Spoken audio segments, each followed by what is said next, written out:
Save valuable time preparing for your next trade show by properly folding and storing your custom table cover. Start with the back side of your table cover and fold it over the top of the table to the edge. Evenly match the bottom edge of your table cover with the front edge of the table.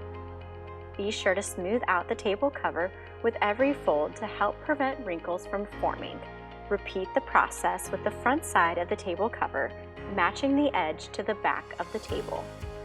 Once the front and back sides are folded, take one of the sides and fold it up over the top of the table. The fold should be even with the edge of the table. Repeat the process with the opposite side of your table cover. You should now have a gap between the two short ends of the table cover on the table. Next, fold the table cover in half while making sure to evenly match the two folds. Then fold the table cover into thirds. Once it is folded into thirds, start at the short end and fold the table cover into thirds again. Now you have a neatly folded table cover that should be ready for your next trade show or special occasion. To learn more about our table covers, visit totallypromotional.com or call for assistance.